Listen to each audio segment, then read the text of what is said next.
Olá a todos, de volta ao nosso caminho e hoje em direção a Cesareia de Filipe de novo. Vamos segurar nas mãos de Jesus, de Nossa Senhora e de São José e elevar ao Pai a oração que o Senhor nos ensinou. Pai nosso que estás nos céus, santificado seja o vosso nome.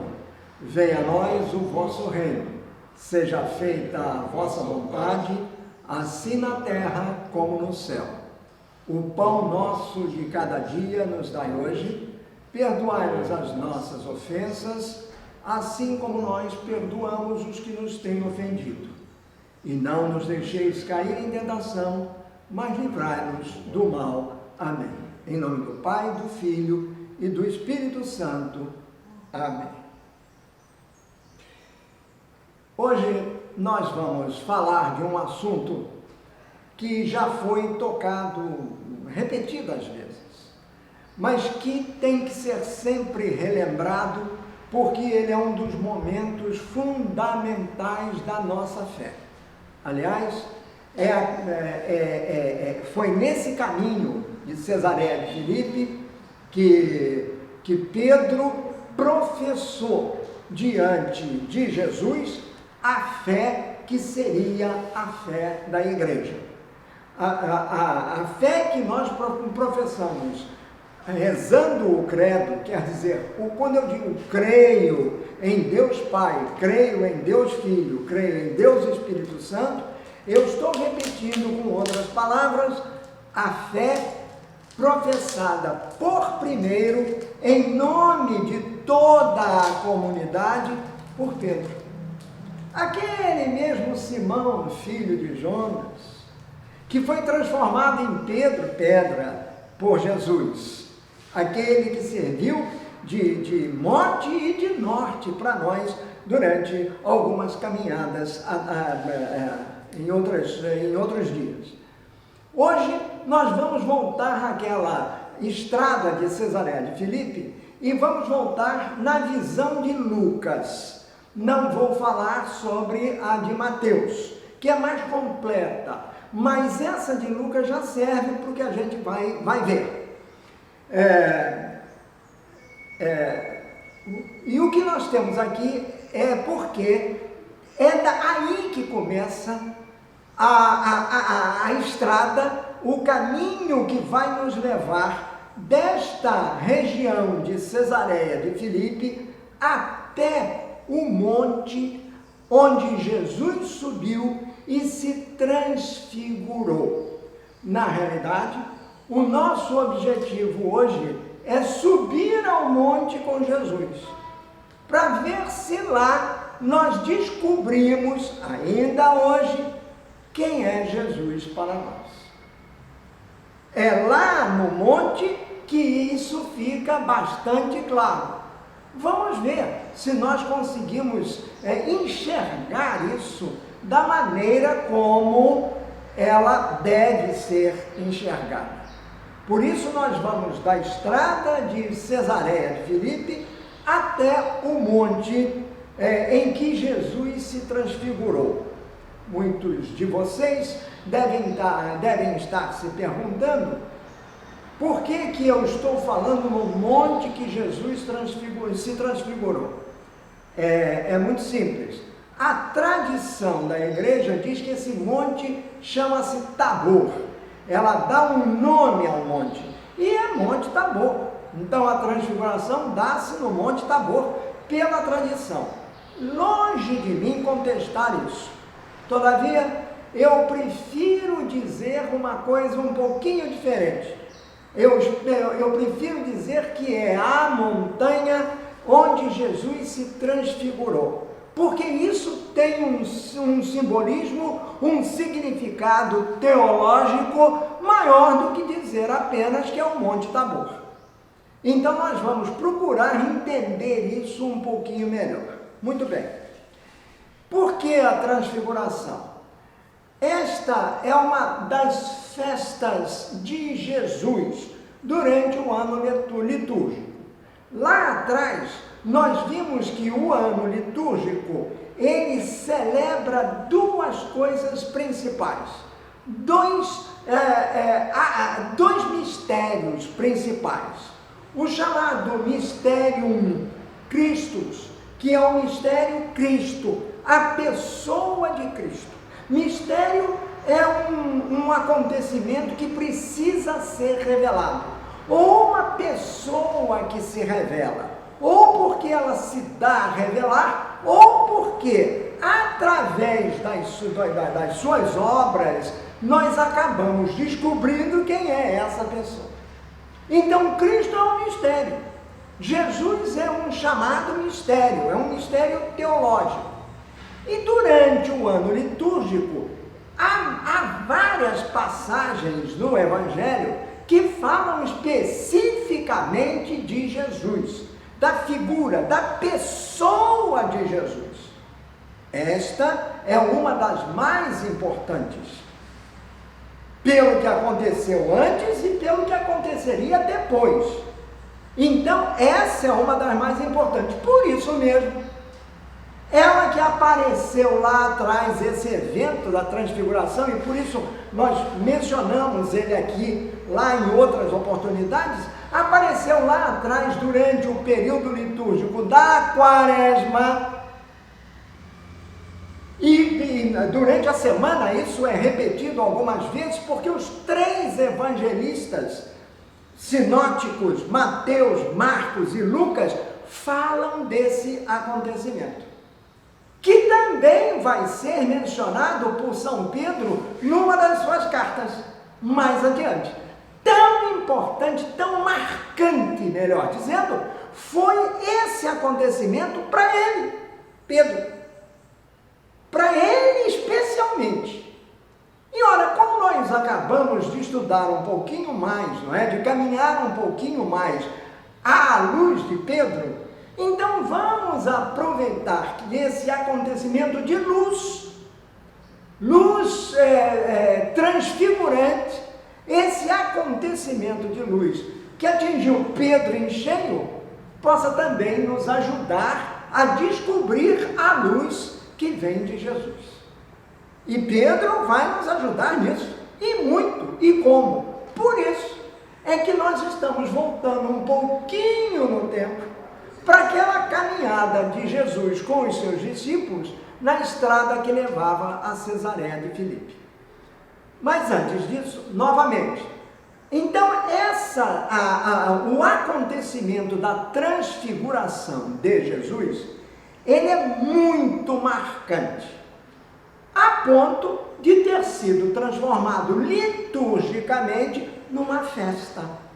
Festa é uma celebração mais elevada do que a simples memória. Por exemplo, no outro dia a igreja fez, esse mês de agosto está repletamente, no dia 1º, Santo Afonso Maria de Ligório, memória, só lembrança, mas uma lembrança importante.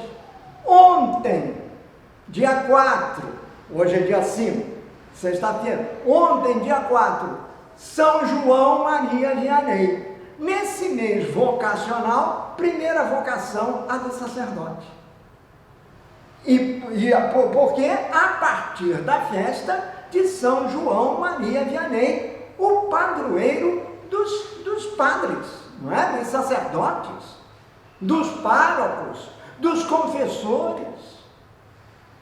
Então, memória, apenas a missa é comum, não há nada de especial. Na festa é diferente, porque toda vez que há festa, e essa é a diferença, segue-se tudo da liturgia normal e acrescenta-se mais uma coisa, o glória, que não se canta normalmente durante a semana, só no domingo, que é o dia do Senhor, é um dia de festa.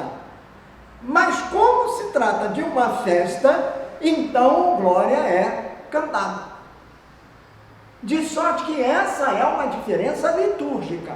Esse evento, esse acontecimento da transfiguração do Senhor é de tal importância para a nossa fé, em primeiro lugar, e na história da igreja, esse acontecimento é de tal importância que merece, no ano litúrgico, uma lembrança especial. E essa lembrança especial se traduz numa festa. Como eu disse, o Evangelho da Transfiguração, os 3 sinóticos falam da transfiguração, o acontecimento da transfiguração, ele é visto sob diferentes ângulos, sob diferentes olhares dos 3 evangelistas sinóticos. Então assim vai. Mas há um dia especial em que ele é estudado, quer dizer, ele é vivenciado com mais profundidade.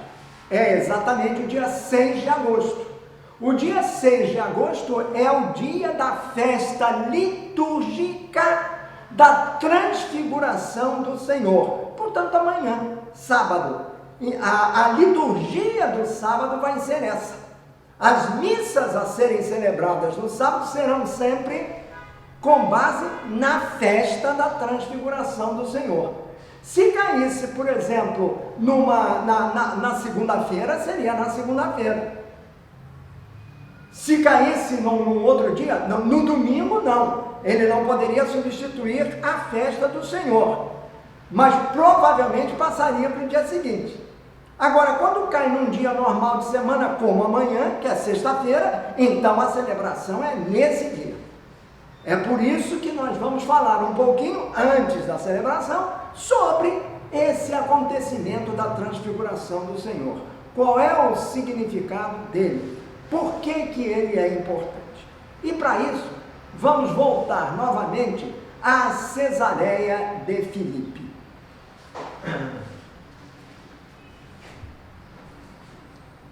O que vai nos guiar como nós estamos no ano de São Lucas, então nós vamos utilizar, vamos ver o que São Lucas nos conta sobre isso. Então o texto base vai ser São Lucas, capítulo 9, versículos do 18 até o 36. Até o 36. Eu dividi em 2 partes. Em 2 partes, porque ele realmente é dividido em 2 partes. Então, para nós não perdermos assim muito tempo, vamos começar no versículo número 18. Então, diz São Lucas, que é um excelente narrador. Lucas conta uma história sem fazer história, com H maiúsculo. A história de Lucas é a história da salvação. É diferente da história do Império Romano, não é da história do Brasil, da história da Europa, é diferente disso. É a história da salvação. Então, São Lucas diz assim, começa o capítulo número 9, no versículo 18. Vamos por aí, por partes. E aí vamos vendo o que ele está querendo dizer. A gente vai parando aos pouquinhos. Então, ele diz assim, certa vez, Jesus estava sozinho, orando, e os discípulos chegaram perto dele. São Mateus vai dizer isso de maneira um pouco diferente, mas o fato é o mesmo. Jesus estava sozinho, orando. Lucas dá a entender porque ele diz que os discípulos chegaram perto dele. Então os discípulos não estavam com ele quando ele estava orando. Os discípulos foram de algum lugar ao lugar onde Jesus estava orando. Diz São Mateus que Jesus tinha se afastado. Eles estavam caminhando por uma estrada, por isso eu botei no caminho. Eles tinham saído da cidade de Pedro, que é a cidade de Cafarnaum, que era onde Jesus morava, acolhido na casa e pela família de Pedro. Então Jesus saiu com os 12 e foi no caminho do norte. Ele foi para o norte, para a região de Cesareia de Filipe. E nessa caminhada, que era uma caminhada longa. Nessa caminhada, levava dias. Nessa caminhada, ele saiu da estrada, segundo Mateus. Não é? Lucas não diz isso. Mas ele saiu da estrada, deixou os discípulos para lá, saiu de fininho na estrada e subiu num monte, numa pequena elevação que havia ao lado da estrada, que havia fora da estrada. Ele saiu da estrada principal, que era uma estrada construída pelos romanos, ele saiu e foi subindo, subiu ao monte. Subir ao monte significa que Jesus foi ao encontro do Pai. O monte é sempre o local onde Deus habita, onde Deus habita. Toda vez que Jesus queria um contato mais íntimo, mais particular com o Pai, portanto ele queria ter uma conversa, um diálogo mais íntimo com o Pai, ele se retirava e subia ao monte.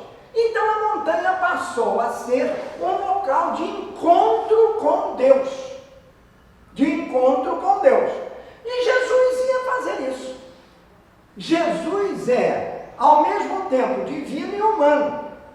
Ora, a humanidade de Jesus pedia isso.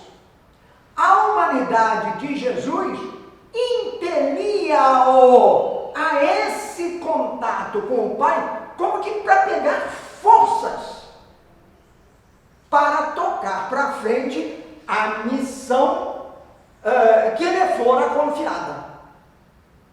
Então, a missão de Jesus era uma missão duríssima. Ele vai mostrar isso e nós vamos ver daqui a pouquinho. Era uma missão duríssima.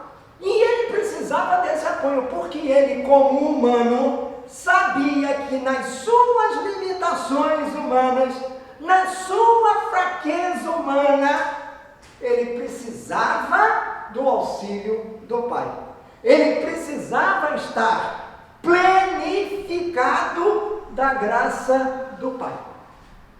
Jesus é um Filho de Deus, mas como homem, ele precisa, evidentemente, dessa força interior. E isto, quando ele sobe a montanha, ele, mais tarde, ele vai dizer para os seus discípulos: quando vocês quiserem orar, não façam como os outros, que gostam de fazer isso espaventosamente, exibindo-se para a plateia. Não, retirem-se. Retirem-se para o silêncio dos seus quartos. Tranquem-se e lá vocês conversem com Deus. Não é assim que ele diz com essas palavras, mas a ideia é essa. E nós todos, tenho certeza absoluta, já experimentamos isso. O que é melhor? A gente rezar, não é? A gente orar no meio de uma barulheira, ou então retirar-nos para um lugar isolado, um lugar silencioso, onde a gente possa realmente se sentir em contato com a divindade, quer dizer, em contato com Deus, o Pai, que sempre nos ouve e que quer nos ouvir. Ele faz questão disso. E Jesus nos ensina o caminho. Por isso ele estava no caminho e desviou-se e foi orar. Voltemos ao texto de Lucas. Lucas diz que os discípulos se aproximaram dele enquanto ele estava orando. Não foi bem assim. Mateus conta isso de uma outra maneira. Diz que Jesus voltou para a estrada e encontrou os discípulos, quer dizer, reuniu-se de novo os discípulos que continuaram caminhando. Aí Jesus juntou-se a eles e aí então é que se passou o que veio a seguir. Então, de repente, Jesus pergunta aos seus discípulos, assim: quem o povo diz que eu sou?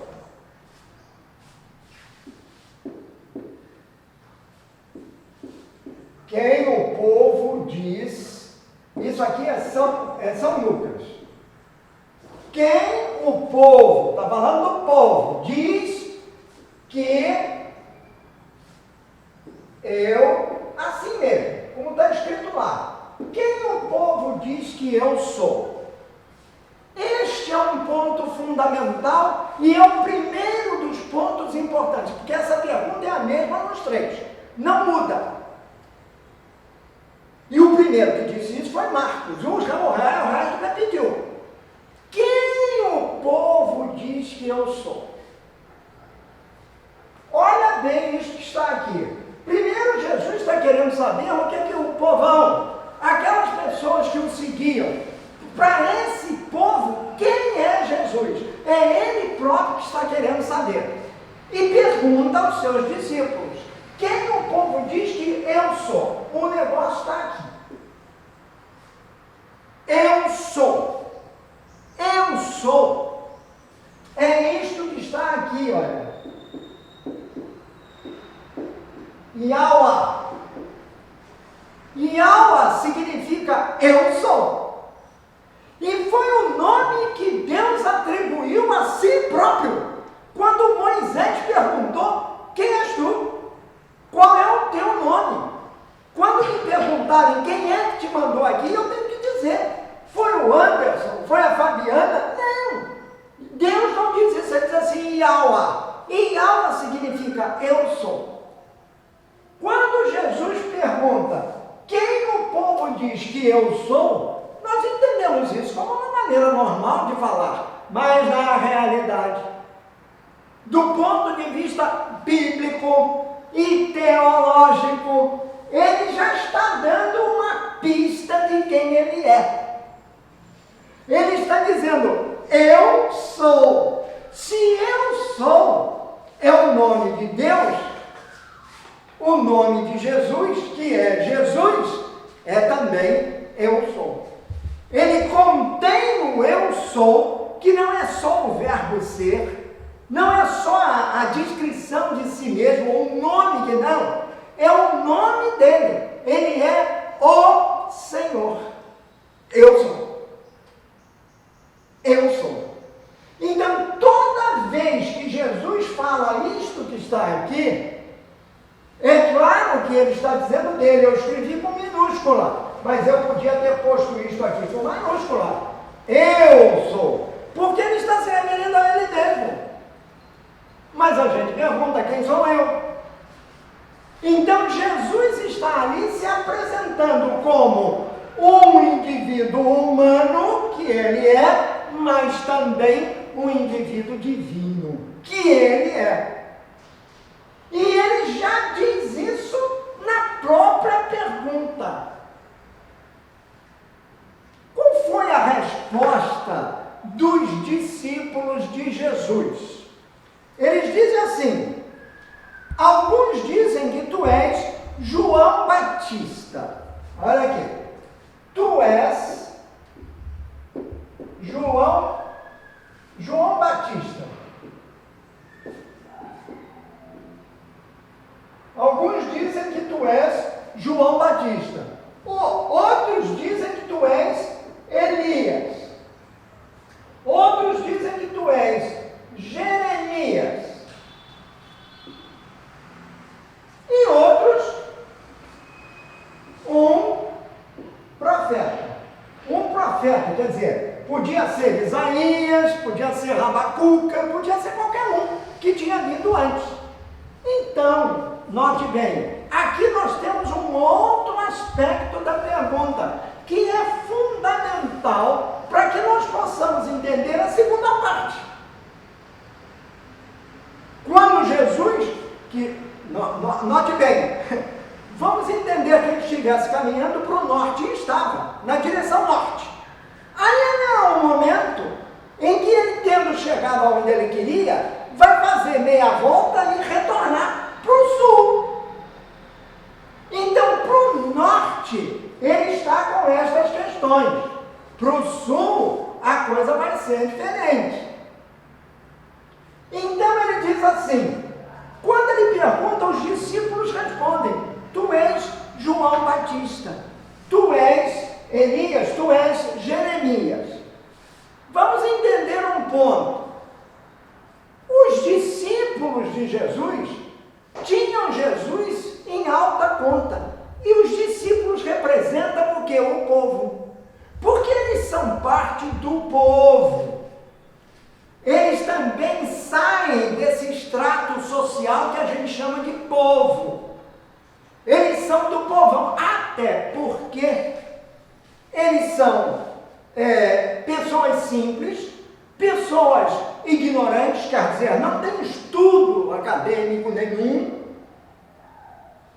pessoas rudes no trato das coisas, mas pessoas de boa fé, com um coração generoso, disponíveis para o seguimento de Jesus.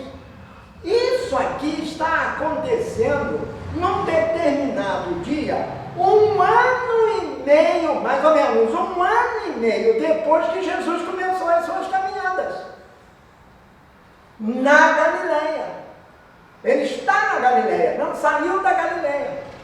Está no norte, a terra dele. Embora ele não tivesse nascido lá, mas foi onde ele foi criado. Então ele é chamado de Galileu. Então o que acontece é o seguinte, então Jesus está lá. Os discípulos, portanto, têm Jesus em alta conta. Por que eles têm Jesus em alta conta como o povo? Então eles estão representando o povo, esqueçamos os 12.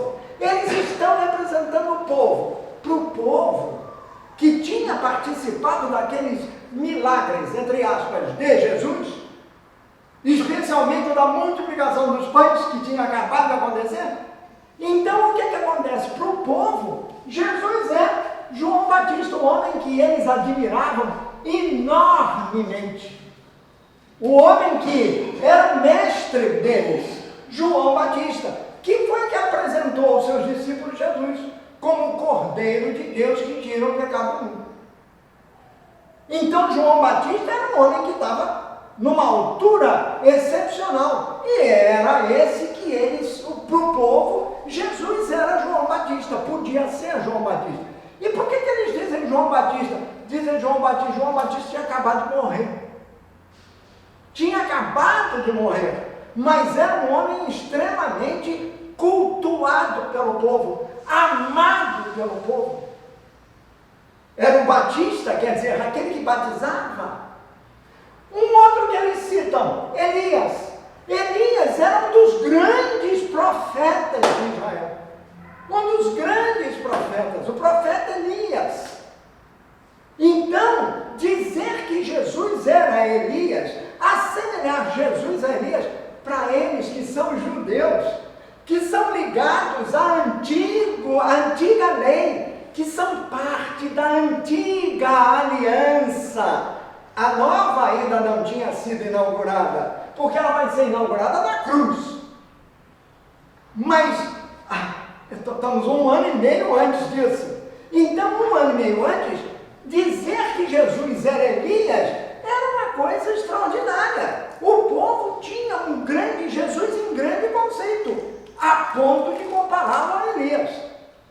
E mais, comparam a Jeremias. Se nós formos ler o livro do profeta Jeremias de cabo a rabo, nós vamos ver que o profeta Jeremias é muito parecido com Jesus. E ele viveu 650 anos antes de Cristo. Então, o povo que sabia dos escritos do profeta Jeremias, porque eles eram muito lidos, eram dos profetas da esperança de Israel em relação ao Messias que devia vir. Então, assemelhar Jesus a Jeremias era realmente um sinal enorme de respeito, de consideração, de prestígio.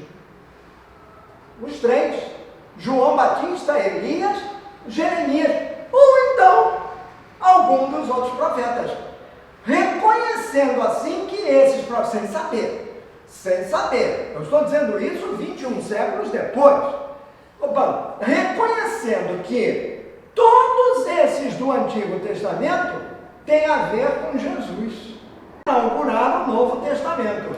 Em outras palavras, tudo que aqueles profetas profetas do Antigo Testamento falaram do Messias se concretiza em Jesus. O povo sem saber, mas é uma coisa que sai lá de dentro, é o que hoje em dia a gente chama de devoção. As pessoas não sabem o que é. Vão para lá, devoção. Tem devoção a Nossa Senhora, devoção a Nossa Senhora de Fátima, a Nossa Senhora de Lourdes, a Nossa Senhora da Conceição Aparecida. Há uma força interior muito grande que nos impele ao encontro da Mãe de Deus nas suas diversas denominações. Aqui na nossa paróquia, a Nossa Senhora das Dores, ela é honrada com esse nome. Muito bem, então eles também eles esperavam ansiosamente pela chegada do Messias. Mas que Messias? Um Messias guerreiro, um Messias que vinha com uma espada de fogo na mão para destruir os inimigos, aqueles que se levantavam contra o povo, aqueles que escravizavam o povo, os estrangeiros, no caso os romanos, mas também os próprios compatriotas deles, principalmente os sacerdotes, os escribas, os doutores da lei. Não há que se falar aqui dos fariseus, eles tinham um respeito pelo povo. O povo é sempre mais do que aquela pequena elite, não é isso? Aquele pequeno grupinho. Os fariseus eram um pequeno grupo em relação à massa. Mas o povo respeitava os fariseus, porque os fariseus eram pessoas consideradas assim, intocáveis, pelo respeito na visão do povo, que eles tinham a lei. Só que eles sabiam citar a lei, mas não cumpriam a lei. E Jesus vai botar isso abaixo, vai derrubar esse mito de que os fariseus cumpriam a lei absolutamente. Os fariseus cumpriam a sua lei, pegaram a lei de Deus e a transformaram na lei deles, que criou mais uma carga pesada para o ombro dos pobres indivíduos. De maneira que, ao associar Jesus a esses três nomes aqui, ou então um outro profeta, o povo demonstra sim respeito por Jesus, na visão dele, mas sem esquecer, e os discípulos são claros nisto, eles esperam um Messias libertador. E o que libertador quer dizer? Um guerreiro, um homem que vem com uma espada na mão e vai destruir os inimigos do povo. É isso que eles esperavam, porque está no Antigo Testamento. O Salmo número 2 fala claramente disso. Então eles foram criados assim, eles esperavam isso. E Jesus, nas suas andanças, ele mostrava ser uma outra coisa, completamente diferente. A começar pelo famoso discurso das bem-aventuranças, né, que ele diz: bem-aventurados os pobres em espírito, porque deles é o reino dos céus. Bem-aventurados os que choram, bem-aventurados os que são perseguidos. Não é isso que o povo esperava. Ele não queria esse tipo de pessoa.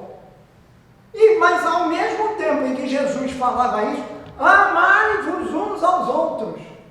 Isso está na antiga lei, mas Jesus está mostrando que a coisa é diferente. Não é o que está escrito, é o espírito da lei que deve ser vivido. E Jesus vai mostrar qual é o espírito da lei. Por isso ele vai dizer: amai os vossos inimigos. Como é que eles podem amar os inimigos se eles estão esperando um Messias que venha matar os inimigos dele? É isso que eles esperam do Messias. Mas ao lhes serem perguntados o que eles respondem, portanto, o que está na cabeça do povo. Mas eles são o povo, porque são parte do povo.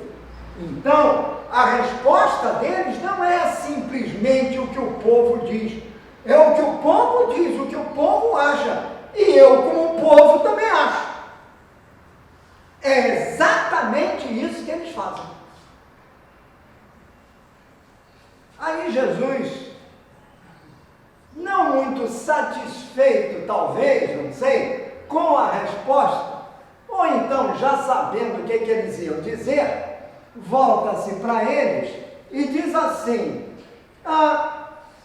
muito bem, e vocês?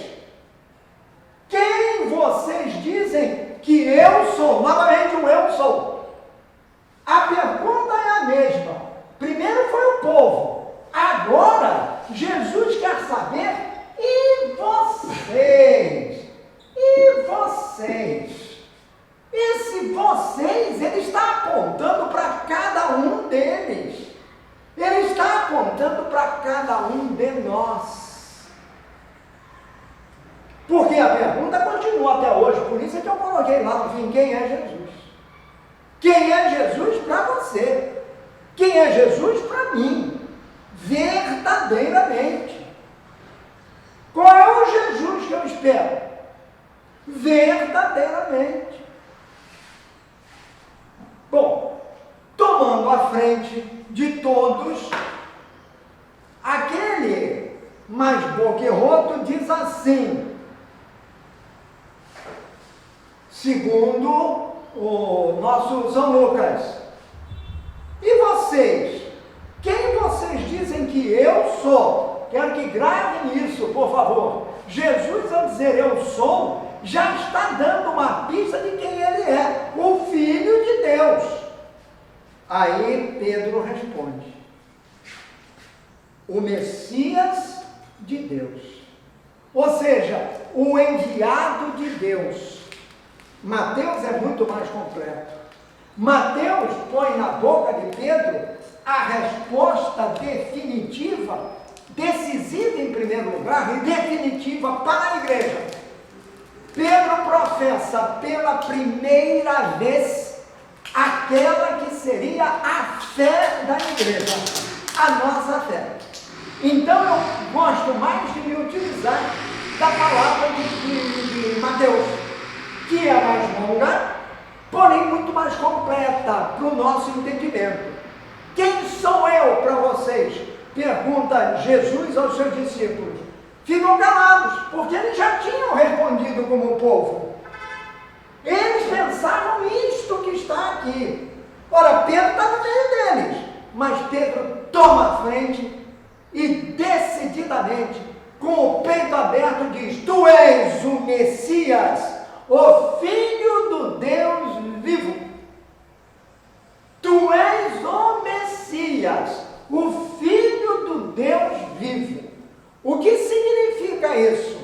Pedro está reconhecendo este eu sou de Jesus como o Messias. Portanto, Pedro confessa que Jesus é o Messias, portanto, o enviado de Deus, o ungido de Deus. E é mais, ele não diz apenas que tu és o Messias, ele acrescenta, segundo São Mateus, o Filho do Deus vivo. Não é o Filho de Deus somente, é o Filho do Deus vivo. Portanto, Deus está vivo em Jesus. É como se ele dissesse: tu és Deus encarnado no nosso meio. Tu és Deus homem. Tu és homem, Deus. Portanto, Pedro confessa que Jesus, confessa e professa a sua fé, que Jesus é o Messias, portanto, o enviado de Deus, porque ele é o Filho do Deus vivo, ou seja, ele é divino como Deus. Ele é homem como nós. Estou vendo você. Você é um homem como eu, tem a forma humana, age como nós. Em tudo é igual a nós, menos numa coisa, no pecado. Mas é também o Filho do Deus vivo, portanto tu és um homem divino. Um homem divino. Tu és o Deus feito homem. Esta é a fé de Pedro.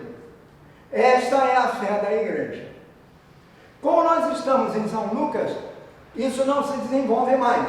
Mas São Mateus vai nos mostrar que Jesus vai responder a isso com imensa alegria. Ele tem um transborde de alegria enorme, porque ele vai voltar-se para Pedro e vai dizer: feliz és tu, ou bem-aventurado és tu, Simão, filho de Jonas. Chama Pedro pelo nome civil dele, o nome que ele tinha, o nome verdadeiro dele, o nome de nascimento dele. Ele é Simão, filho de Jonas.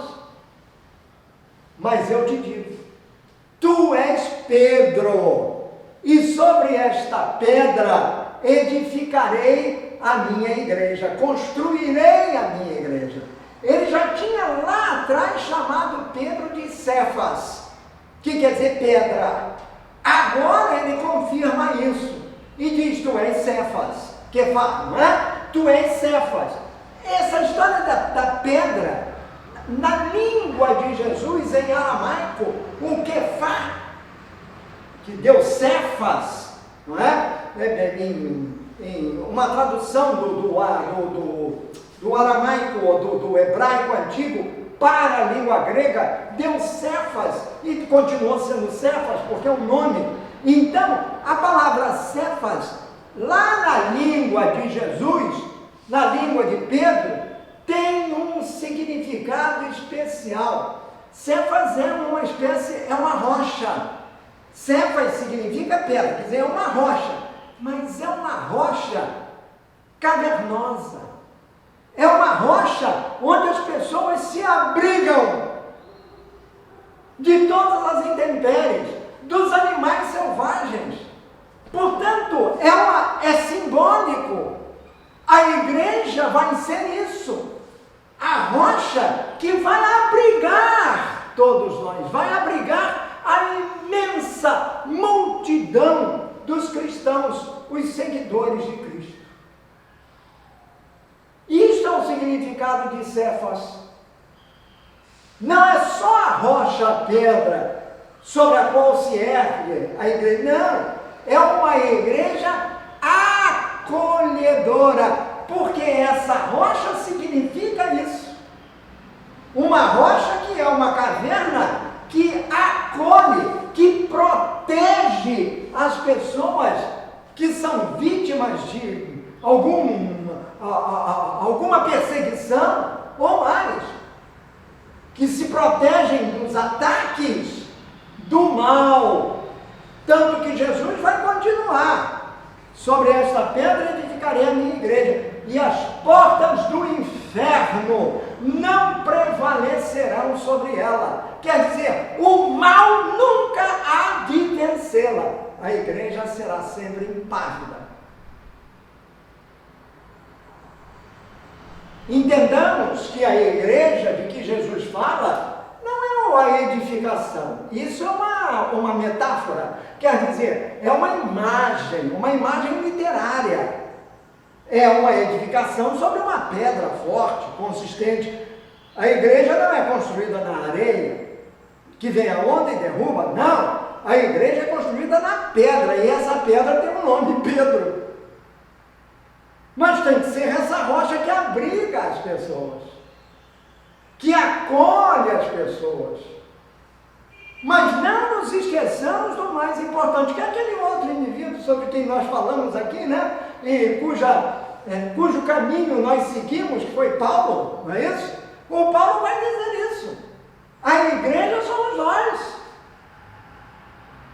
A igreja não é a edificação. A igreja somos nós. Unidos. Não podemos estar desunidos. Nós formamos um só corpo, cuja cabeça é Cristo. Cristo é a cabeça da igreja, e o corpo da igreja, que é a igreja em si, somos nós, cada um de nós. É isso que Jesus está dizendo para Pedro.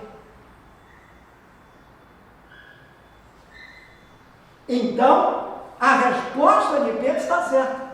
E ele diz mais: bem-aventurado és tu, porque não foi o sangue e a carne, quer dizer, não foi o ser humano que te contou isso, que te disse isso, que te ensinou isso, mas meu Pai que está nos céus. Meu Pai. Então Jesus já está se anunciando ali que Ele é, eu sou, ou seja, Ele é o Filho do Deus vivo, como Pedro havia dito.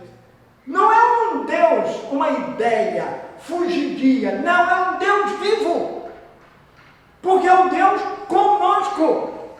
O Emanuel é Jesus, e que é um homem igual aos homens. Em outras palavras, é humano. É uma pessoa humana que é o Filho de Deus.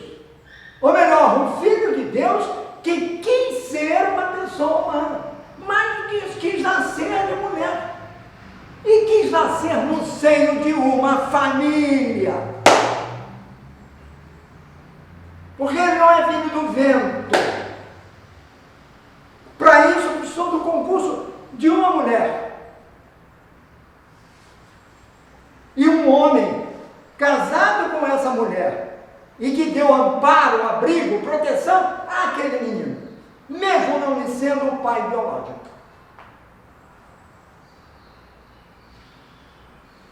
Esse é Jesus na boca de Pedro. É Jesus na boca da igreja. É Jesus que nós devemos reconhecer. É esse daí. A pergunta continua sendo: quem é Jesus? Quem é Jesus para mim? É João Batista, Elias, Jeremias, Isaías, Zacarias? Ou será que Jesus é o Messias, o Filho do Deus vivo? A pergunta continua, no meu entender, atualíssima.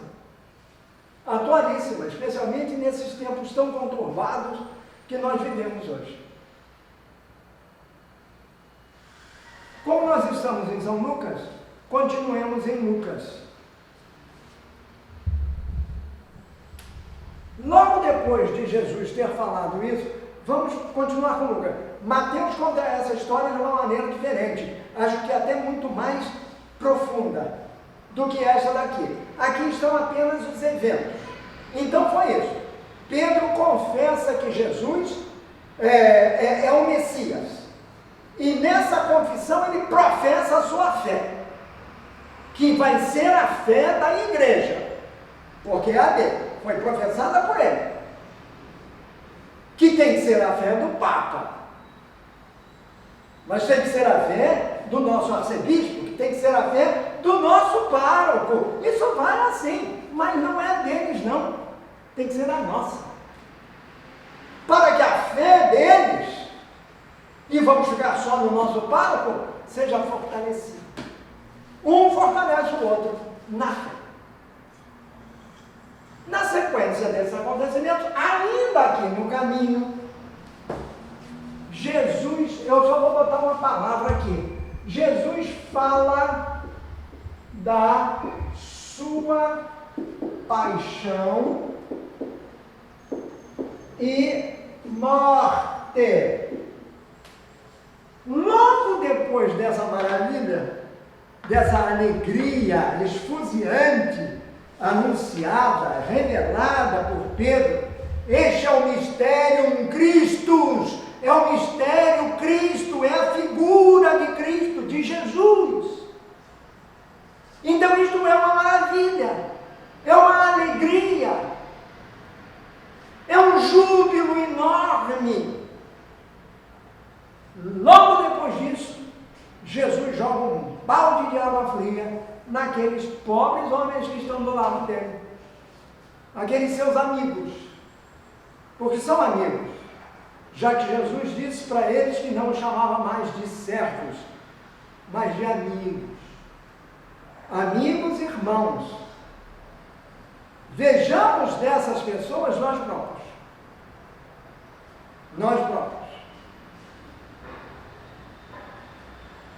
Então Jesus proibiu os discípulos de contarem isso a qualquer um, a qualquer pessoa.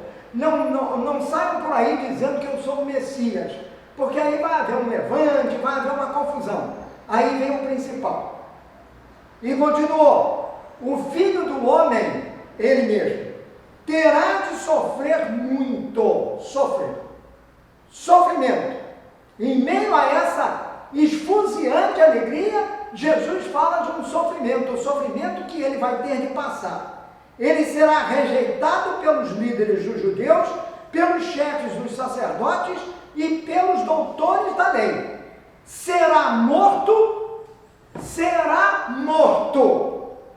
Portanto, ele vai morrer. Ele vai ser condenado à morte. É como se ele dissesse: eu vou passar pela paixão e vou morrer.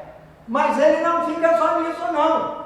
Ele diz assim: o Filho do Homem passará por tudo isso, vai ser levado à morte, vai morrer. Todo mundo vai vê-lo morto numa cruz.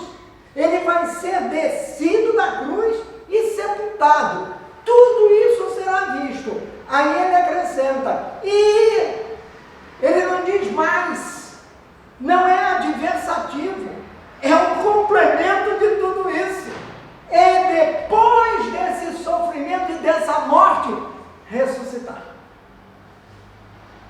Esse é um outro ponto importantíssimo. Jesus não diz assim, o texto não diz, ele diz assim, vai ter que sofrer, será rejeitado, etc, etc, será morto. Continuação, é aditivo, é um complemento disso. E no terceiro dia vai ressuscitar. Jesus anuncia pela primeira vez a sua paixão, a sua morte e a sua ressurreição.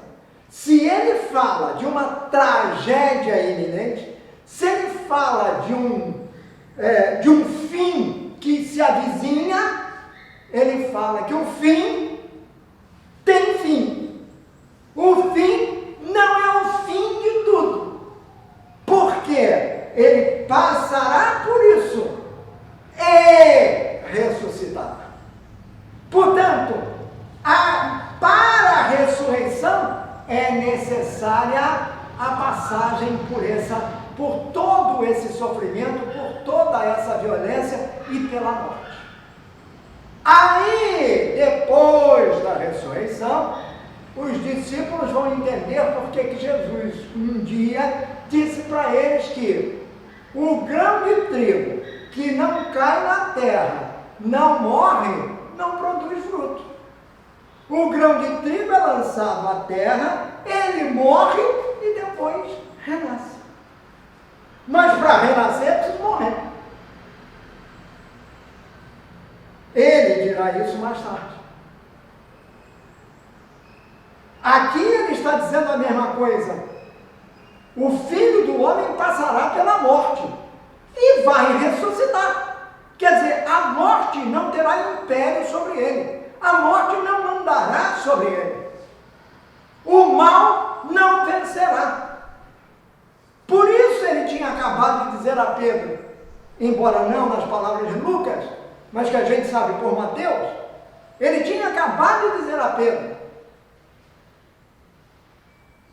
essa igreja que vai ser construída em cima de ti, que serás a rocha, as portas do inferno não prevalecerão sobre ela. Quer dizer, o mal não triunfará do bem.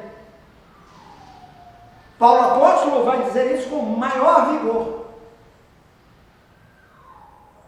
O mal não triunfará do bem. Vivemos no meio de um mal terrível. O mal nunca deixará de existir. Da mesma maneira como o joio não deixa de existir num campo de trigo. Onde cresce o trigo, cresce o joio. O mal acompanha o bem, mas o bem há de sempre triunfar. O pão é feito pelo produto do trigo, não é pelo produto do joio. O joio, o fazendeiro, o produtor arranca e joga ao fogo. Mas ele está lá. E isso é uma advertência para a gente também. Muito bem, vamos passar à frente.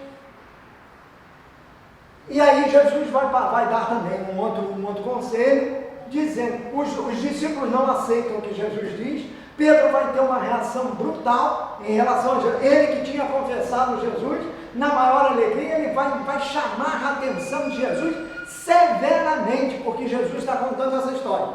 Mas nós não vamos ficar aí não, vamos em frente. O fato é que os discípulos ficaram muito entristecidos, chocados, melhor dizendo, com as palavras de Jesus. Então, já estamos agora no versículo número 28, vou pular uns tantos aqui. Mais ou menos uma semana depois de ter dito essas coisas, isso tudo, quer dizer, mais ou menos, uns dizem 6 dias, outros dizem 7, outros dizem 8, não importa, uma semana depois de ter dito essas coisas. Que coisas? Essas que nós acabamos de ver aqui. Jesus levou consigo Pedro, Tiago e João. Pedro, Tiago e João. Olha bem, é sempre quem na frente? Pedro. Tiago e João são irmãos. São os 2 irmãos. Jesus pega esses 3 aqui, ele está no meio de todos os discípulos, estão na estrada, olha então, 8 dias depois eles estão no caminho. Por quê? Como eu disse lá atrás, ele foi para o norte, agora ele está vindo para o sul, na direção do mar da Galileia, na direção de Cafarnaum, ele está voltando para casa. Já tinha acontecido o que ele queria. Aquilo que, para o que ele se preparara na oração. Lembra que eu disse que ele subiu um monte para perguntar a Deus? Ele já sabia das coisas, tudo aconteceu ali. Pedro, a confissão de Pedro, a reação negativa de Pedro ao anúncio da paixão e morte de Jesus. Jesus tem uma reação também dura com Pedro. E agora, 8 dias depois, a misericórdia de Jesus, a misericórdia de Deus, se volta novamente a ficar bem clara. Ele pega esses 3, porque são os 3 primeiros. Tem mais um, que é o André, o irmão do Pedro, mas ele não pega o André, ele pega o Pedro, o Tiago e o João, serão sempre esses 3. As testemunhas oculares e auditivas dos momentos mais importantes de Jesus na estrada antes da sua paixão, morte. Os 3, são sempre os 3. Vão ser 3 desses momentos estarão muito bem registrados mais tarde no Evangelho. Então ele pega Pedro, Tiago e João, indicando com isso que eram os mais íntimos dele. Eram as pessoas com quem ele tinha maior contato, um contato mais próximo, em quem ele confiava, com quem ele partilhava a sua vida humana e divina. Partilhava, que eu digo, com todos, mas mais intimamente. Eu fico a imaginar que tipo de conversa eles pudessem ter, né? Conversa do dia a dia. Do que eles falavam? Porque Jesus vivia como um homem normal, cumprindo a sua missão, certamente. E os discípulos com ele. Para isso é que são os evangelhos. Eles contam uma história de salvação. Então não fica contando abobrinha. Claro. Agora, eu também acho que Jesus jogava futebol com eles. E aí? Mas isso sou eu. Agora, eu também não acho que Jesus fosse um craque de futebol. Pescador, a gente sabe que ele não era. Pescador era o Pedro e os outros.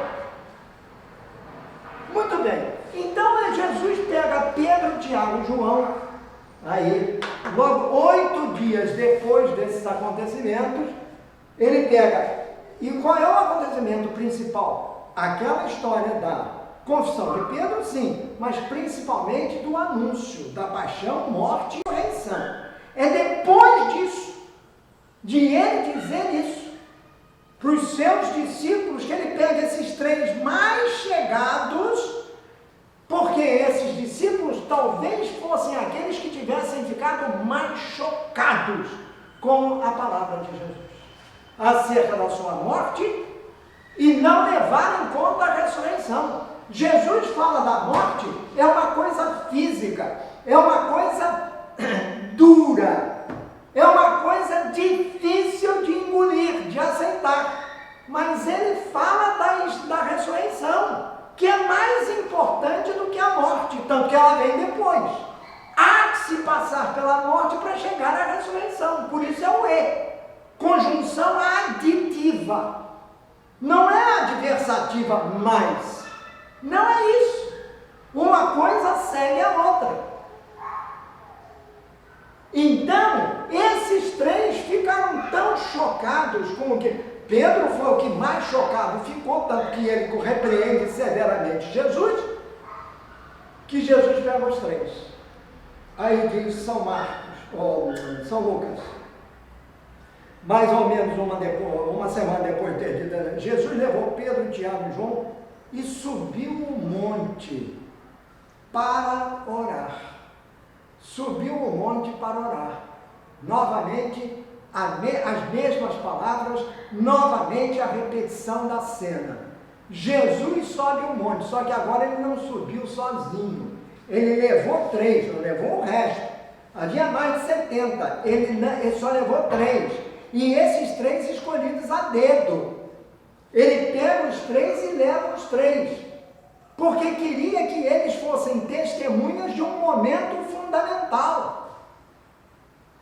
Jesus foi orar e disse: Pai, eu já lhes disse agora o que vai acontecer comigo. Eles ficaram profundamente chocados. Revela a tua glória. Essa é a oração de Jesus nesse monte. Subir a montanha significa ir ao encontro de Deus. Aí ele diz assim, enquanto orava, portanto Jesus está orando, o seu rosto mudou de aparência e a sua roupa ficou muito branca e brilhante. Jesus se transforma em luz fulgurante, em luz brilhante. O rosto é outro, é um rosto de glória, é o rosto do Filho de Deus na sua glória, a glória que o Pai lhe dá.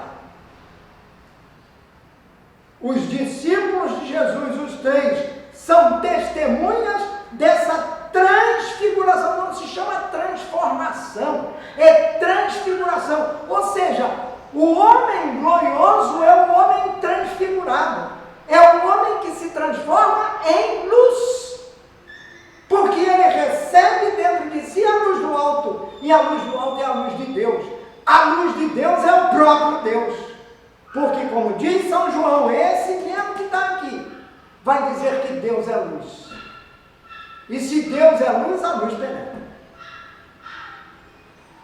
Pedro, Tiago e João estão no alto do monte por nós.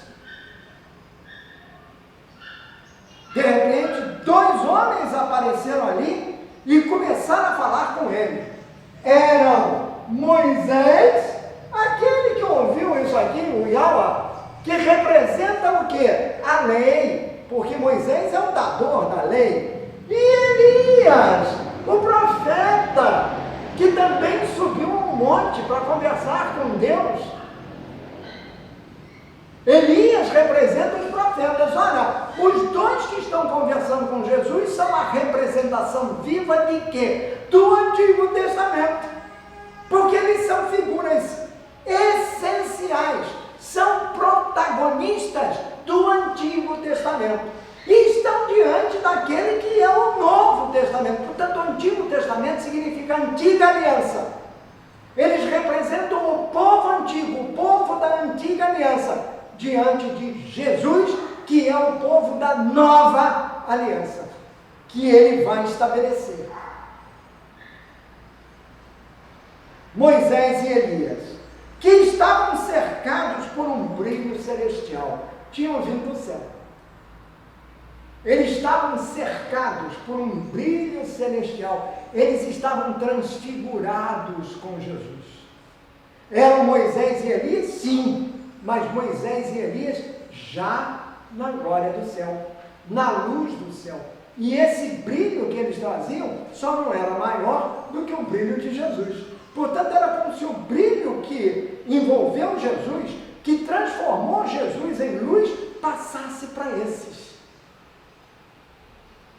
Porque eles também dependem de Jesus. Eles falavam com Jesus, note bem o que Lucas nos diz. Eles falavam com Jesus a respeito da morte, que de acordo com a vontade de Deus, ele ia sofrer em Jerusalém. Portanto, era como se esses homens tivessem vindo do céu para falarem com Jesus, conversarem com ele sobre aquilo que ele ia sofrer em Jerusalém. Eles conversaram sobre a morte de Jesus. Porque lá no Antigo Testamento, um deles falou do Jesus sofredor, que foi Isaías. Falou de Jesus sofredor. Como Elias representa os profetas, ele está representando Isaías também. E vai falar, olha, a tua glória virá com a tua morte. É na cruz que tu vais te glorificar, o Pai irá te glorificar. Então falavam com ele sobre a morte que ele ia sofrer, que era para dar mais força a ele. Força para o Jesus homem, Jesus humano. A morte que, de acordo com a vontade de Deus, ele iria sofrer. Paulo apóstolo vai dizer com todas as letras aos Filipenses que Jesus foi obediente e obediente até a morte e morte de cruz. Foi para isso que Jesus se encarnou. Ele é o verbo de Deus, é a palavra de Deus, tudo foi criado por ele também. Pois ele aceitou se transformar num homem para isso, para que como homem ele resgatasse o homem do seu pecado, que o leva à morte.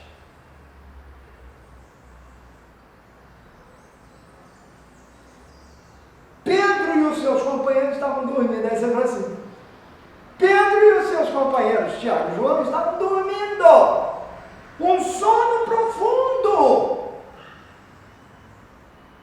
mas acordaram e viram a glória de Jesus, já chamado de glória. A transfiguração é a glória de Jesus. E os dois homens que estavam com ele. Portanto, eles são testemunhas da glória de Deus.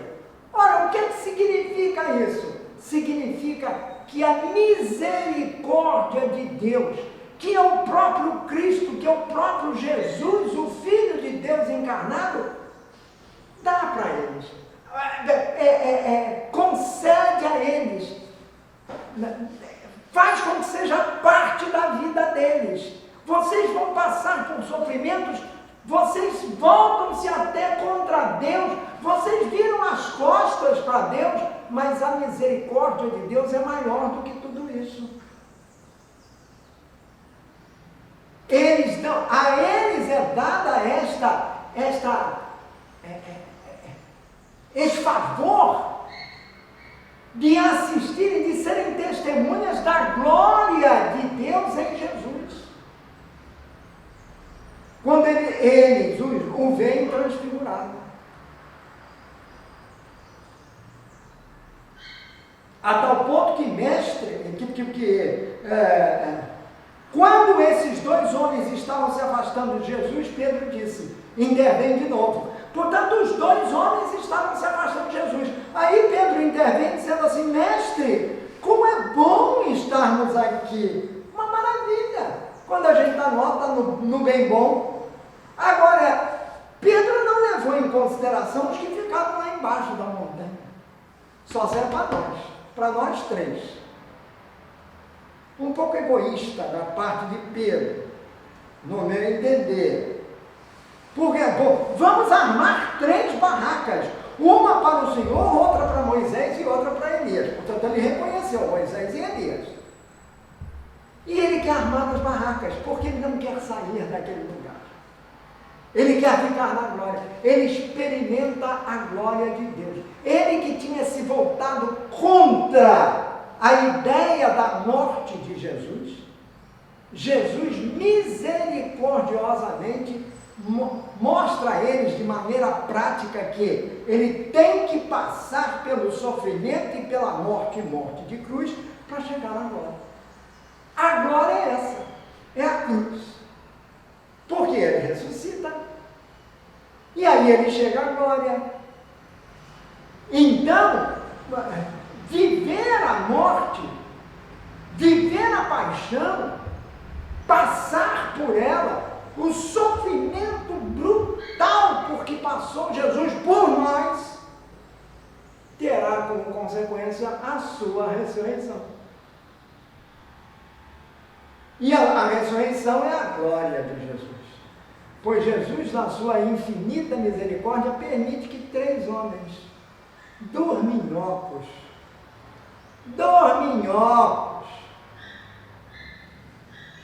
acordem justamente no momento em que a glória é mais feérica e os 2 homens estão se afastando. Por quê? Por um outro motivo. Porque quem fica presente e a pessoa que os discípulos veem, os apóstolos veem, é justamente Jesus. O Velho Testamento desaparece e dá lugar ao Novo Testamento. Esse é o simbolismo dos 2 desaparecerem, dos 2 sumirem. É porque o Antigo Testamento se concretiza na pessoa de Jesus, com o qual se inaugura a nova aliança. Aliança definitiva, aliança eterna, aliança conosco. Nas pessoas de Pedro, Tiago e João, somos nós. Para não mais morrer, para vivermos na glória, nascemos para a glória. Agora temos que passar pela morte.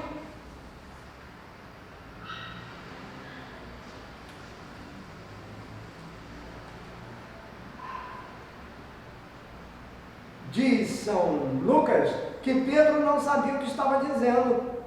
E ele ainda estava falando quando apareceu uma nuvem e os cobriu. Temos a montanha e agora temos a nuvem. A nuvem os cobre. Os discípulos ficaram com medo quando a nuvem desceu sobre eles. Era uma nuvem enorme que desce sobre eles. Ficaram apavorados. O que é isso? É um disco voador? Não é disco voador, é uma nuvem que desce e os envolve. Eles foram envoltos pela nuvem. Ficaram envolvidos pela nuvem. E da nuvem veio uma voz que disse: este é o meu filho, o meu ungido, o meu enviado, o meu amado. Nele eu pus toda a minha alegria. Escutai o que ele diz. 3 coisas. A voz veio da nuvem. Se veio da nuvem, é a voz de Deus. É Deus que está falando, é Ele que desce. E Ele, mais uma vez, Ele diz a voz fala a mesma coisa que for ouvida no batismo de Jesus. Este é o meu filho muito amado. Portanto, agora, quem está testemunhando a filiação divina de Jesus é o próprio Pai. É o próprio Deus. Deus Pai. Temos aí 2 pessoas, um só Deus, mas as 2 pessoas da Santíssima Trindade estão muito visíveis ali. E não apenas é visível na nuvem, que representa Deus, desde o Antigo Testamento, e agora, da outra vez, foi a mesma coisa, o céu se abriu e de lá veio uma voz na hora do batismo. e desceu uma figura na forma de uma pomba, que é o Espírito Santo, que desce sobre Jesus, mas a voz diz: este é o meu filho muito amado, em quem eu me alegro. Ouvir, o que ele diz, agora ele muda, não é mais ouvir, é escutar, porque ouvir nós ouvimos com os ouvidos. Se alguém é surdo, não vai ouvir. Agora escutar é no coração. Aí pode ser surdo, não tem importância, porque vai escutar no coração. Foi assim que Maria ouviu a voz de Deus. Foi assim que José ouviu a voz de Deus. Eles ouviram porque não eram surdos, mas escutaram no coração e puseram em prática o que Deus estava lhes falando, o que pedia a Deus. A palavra de Deus foi ouvida. Aqui é a mesma coisa, e ele está falando isso para todos. Portanto, aqui Pedro, Tiago e João ouvem a voz que diz: este é o meu filho muito amado, este é o meu, assim, maiúscula, filho, este é o meu filho. Agora vem a completa: escutai-o. Escutar Jesus, mais que ouvi-lo é escutá-lo. E a gente ouve e escuta onde? Aqui, no Evangelho. Vocês estão vendo? E nós passamos esse tempo todo ouvindo a voz dele. Ouvimos, porque não somos surdos, agora tratemos de escutar. Quando a voz parou, não se fez mais ouvir, eles viram que Jesus estava sozinho. Os discípulos ficaram calados e naquela ocasião não disseram nada a ninguém sobre o que tinham visto. Naquela ocasião, muitos anos depois, Pedro vai escrever a sua carta. E aí, Pedro, muitos anos depois, vai escrever a sua carta. A segunda carta de Pedro, primeiro capítulo, versículo número 17. Nessa carta, Pedro vai dizer assim: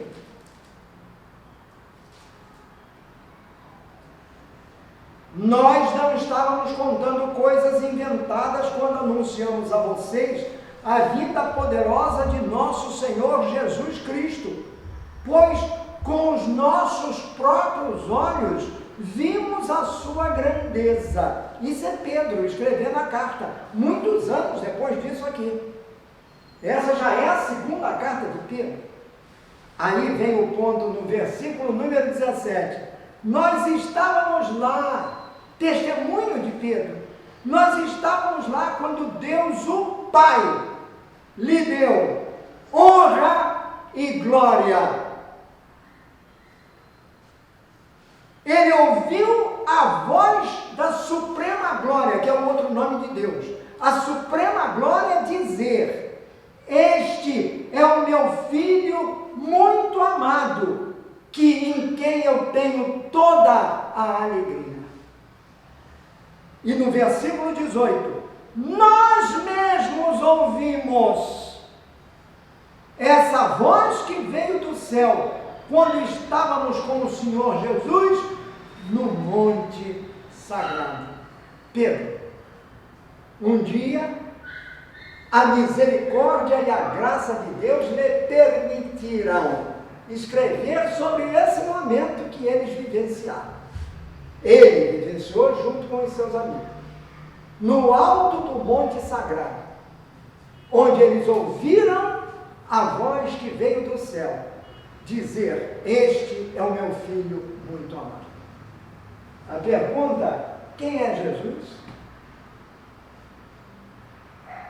É novamente a pergunta que Jesus fez lá atrás, em Cesareia de Filipe. Quem é Jesus para você? Quem é Jesus para mim? A transfiguração de Jesus nos ajuda a encontrar a resposta. Agora, pode ser uma resposta. Nós podemos sentir isso em nós. Mas se Jesus é efetivamente, para mim, aquele que Pedro testemunha ser, então eu tenho que agir como Jesus.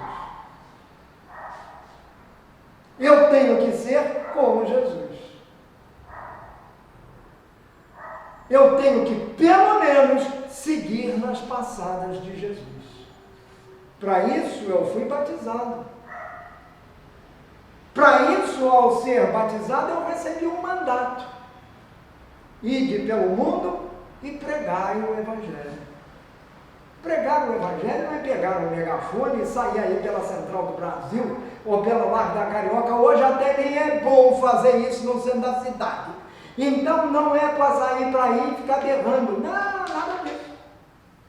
Pregar o Evangelho é agir como Jesus agiu. É fazer aquilo que Ele nos manda fazer. É ter os ouvidos abertos para ouvindo a sua voz, abrir o coração para escutá-la. Porque Jesus quer armar tenda no nosso coração. Ele continua pedindo isso. E é isso que Ele mais deseja. Que nós permitamos que Ele entre no nosso coração e a partir daí Ele nos conduza. E ao nos conduzir, Ele vai nos conduzir para a sua paixão e a sua morte. Quem quiser ser meu discípulo, tome a sua cruz diariamente e siga-me. Não, Ele não está oferecendo nada facinho. Ele não está oferecendo só glórias. Não. A glória é certa. A glória é definitiva, porque Ele é glorioso. E Pedro testemunha isso lá. Quem é Jesus para mim? Essa é a pergunta que se põe nessa grande festa da transfiguração de Jesus. Mas para a gente poder celebrá-la bem, é preciso a gente entender o que aconteceu antes, em Cesareia de Filipe, que depois transborda no monte. Entender a misericórdia de Jesus. A morte existe, o sofrimento existe, mas se você for resistente, se você for fiel, você vai vivenciar a glória, porque eu já vivi a glória. E não esquece, se você abrir o seu coração para mim, a glória estará dentro de você. Quem é a glória de Jesus? Somos nós. Somos nós que somos glorificados por Ele, na glória dele. Nossa Senhora, que foi quem melhor entendeu isso, tanto que ela disse, né? Faça-se em mim segundo a tua palavra. Nossa Senhora, ela está do nosso lado, para nos ajudar a entender isso. Ela está sempre vigilante por cada um dos seus filhos. Ela não nos abandona. Mesmo que se os filhos abandonarem Jesus, Maria estará do lado deles, para trazê-los de volta. Como ela ficou de pé, ao pé da cruz. Vamos pedir a ela, neste final, que nos ajude a compreender o caminho de Cesareia de Filipe, que nos leva ao monte da transfiguração. Que pode ser o Tabor, não sei. Eu acho que não foi o Tabor. Já disse. Acho eu que não foi o Tabor. Mas quem sou eu para discutir com a tradição da igreja? Aceito, respeito a tradição da igreja. Não põe em dúvida nada disso. Porque o Tabor, na realidade, está em mim. Se eu não abrir o meu coração para Jesus, não tem Tabor. Não tem nada. Jesus subirá ao monte Tabor, que está no nosso coração, na nossa mente, no nosso corpo, que será transformado em luz toda vez que nós, ouvindo a voz do alto, fizermos aquilo que Jesus nos ensinou a fazer, nos deixarmos levar pelo Espírito Santo de Deus, permitir que Ele age em nós, permitir, que a misericórdia de Deus é tão grande que Ele nos dá essa liberdade de não querer, até isso. Mas você quer e eu quero, e por isso nós estamos aqui, por isso nós estamos nesse caminho há tanto tempo, para conhecermos mais e melhor Jesus, e à medida que o conhecemos, possamos dizer quem é Jesus para nós. Não adianta ficar dizendo Jesus é esse, não. Quem é Jesus para nós? Que Maria Santíssima, que conheceu Jesus totalmente, plenamente, ela nos ajude a conhecê-lo também. E na nossa limitação, nós possamos imitar no amor que tenhamos uns pelos outros, a fim de que aí todas as pessoas reconheçam que nós somos verdadeiramente discípulos de Jesus, levados a viver a sua glória no Tabor que é o nosso coração. Peçamos a Nossa Senhora que nos ajude. Ave Maria, cheia de graça, o Senhor é convosco, bendita sois vós entre as mulheres e bendito é o fruto do vosso ventre, Jesus. Santa Maria, Mãe de Deus, rogai por nós, pecadores, agora e na hora de nossa morte. Amém. Em nome do Pai, do Filho e do Espírito Santo. Um abraço a todos e até o nosso próximo encontro. Tchau!